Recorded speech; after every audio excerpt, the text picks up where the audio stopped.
നരേന്ദ്രമോദി സർക്കാർ ഇത് അധികാരത്തിലേക്ക് എത്തുമ്പോൾ കേരളം ഉറ്റുനോക്കുന്ന ചില ഘടകങ്ങൾ കൂടിയുണ്ട്. സുരേഷ് ഗോപിക്ക് എന്താണ് പദവി ലഭിക്കുക എന്നുള്ളത് ഉൾപ്പെടെ.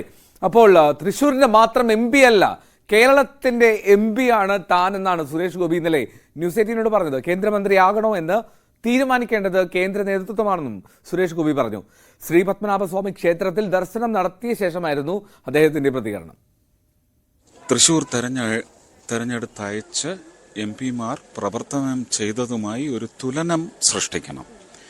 ആ തുലനം മറ്റ് 19 മണ്ഡലങ്ങളിലെയും വോട്ടർമാരുടെ മനസ്സിൽ വ്യതിചലനങ്ങൾ സൃഷ്ടിക്കണം. അതാണ് ഞാൻ അരാഷ്ട്രീയം കൊണ്ടുദ്ദേശിച്ചത്. പ്രാപ്തി അളക്കണം, പാർട്ടിയുടെ പ്രാപ്തിയല്ല. അവരുടെ മുന്നിൽ അവതരിപ്പിക്കപ്പെടുന്ന വ്യക്തികൾ സ്ഥാനാർത്ഥികളെന്ന് പേരിട്ട് വിളിക്കുമെങ്കിൽ അവരുടെ പ്രാപ്തി അളന്ന് മണ്ണിന് ഗുണം ചെയ്യുന്നവന്, അവരുടെ ജീവിതത്തിലേക്ക് ഗുണമാകുന്ന തരത്തിൽ വളർച്ച കൊണ്ടുവരുന്നവരെ തിരഞ്ഞെടുക്കാൻ സാധിക്കണം. അതാണ് എൻ്റെ രാഷ്ട്രീയം. ഈ എം പി ആയതിനു ശേഷം പ്രഥമ പരിഗണന വിഷയം എന്താണ് സർ?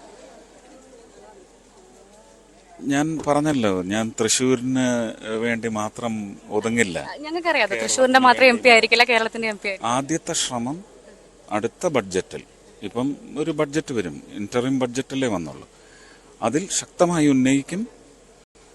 2025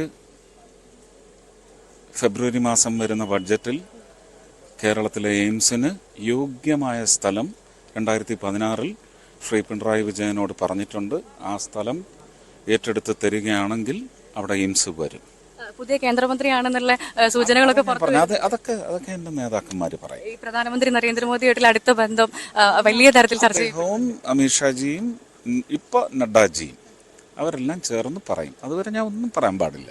ഞാൻ പറഞ്ഞ എനിക്ക് 10 വകുപ്പുകളുടെയെങ്കിലും ഏകോപനം കേരളത്തിന്റെ അനിവാര്യതയായ 10 വകുപ്പുകളുടെ ഇടപെടലല്ല, പെനട്രേഷൻ ആവശ്യമുണ്ട്.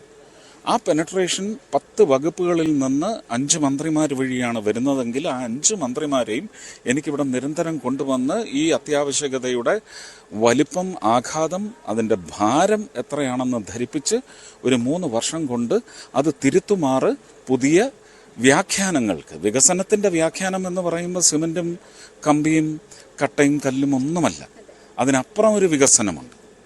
അത് കൊണ്ടുവന്ന് സാധ്യമാക്കുന്നതിന് വേണ്ടുന്ന ഇടപെടൽ, അതിനൊരു കോ ആക്ടർ അല്ലെങ്കിൽ ഒരു കറ്റാലിസ്റ്റായിട്ട് വർക്ക് ചെയ്യണമെന്ന് തന്നെയാണ് എൻ്റെ ആഗ്രഹം. പരിഹസിച്ചവർക്കും വിമർശിച്ചവർക്കും ഒരു മറുപടിയല്ലേ ഈ വിജയം?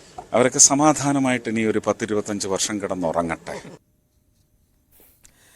ശ്രീ പത്മനാഭസ്വാമി ക്ഷേത്രത്തിൽ ദർശനത്തിന് ശേഷം സംസാരിക്കുകയായിരുന്നു സുരേഷ് ഗോപി. ഭവ്യ പാർവതിയാണ് പ്രതികരണം തേടിയത്.